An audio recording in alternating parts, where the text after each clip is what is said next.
I'm Keith Dempster, and often when I'm in front of a group, I think of a story that was told about my uncle Jim Micklejohn and the time he interrupted the speaker with the command, "Louder and funnier."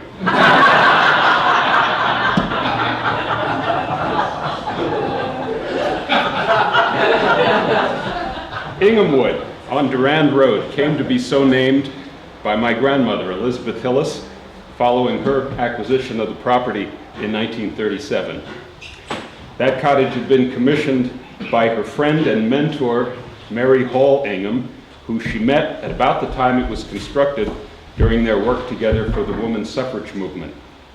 And it became the vacation retreat, both summer and winter, for Nana and her two daughters, Ellen and Meg, who, in due course, married a couple of city boys named Dempster and Micklejohn. By 1960, they provided their mother with 6 grandchildren, all boys, a circumstance for which Nana's own parenting experience, coupled with a teaching career at all-girls schools, might not have been the ideal preparation. Whether by quirk of fate or advanced planning, the cousins were arrayed in groups of 2, spaced 3 years apart, and that meant the availability of an ally and co-conspirator for each of us on those occasions when both families were together, and sometimes that happened at Inghamwood.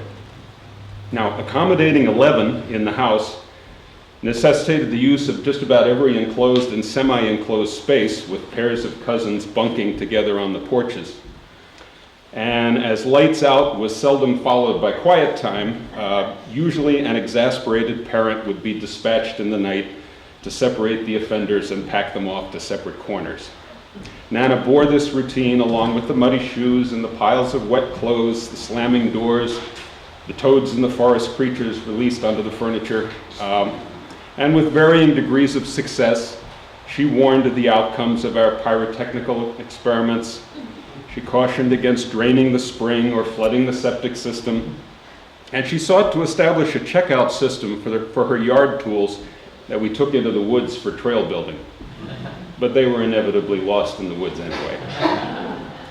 Of course, what seemed to the 6 of us boys as magical times were somewhat less than that for the 5 adults. And so when the Carlton Brook Inn came on the market, the Micklejohns moved to their own base of operations down the road. So over the decades, the ebb and flow of life at Inghamwood has mirrored that of many of the Randolph properties, and of late, more ebb than flow. The serenity that my husband Red and I share there today seems to us probably to echo what must have been the quiet summers in Miss Ingham's day.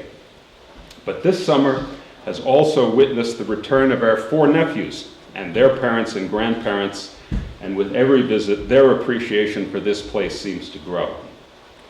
Who can say where today's 9, 6, 4, or 2-year-old will go, but perhaps one or more of them will decide that Inghamwood has a place in their lives, and with luck, the doors will keep slamming, the lights will be left on, and the old girl will shoulder, embrace, and reward yet another generation. Thank you.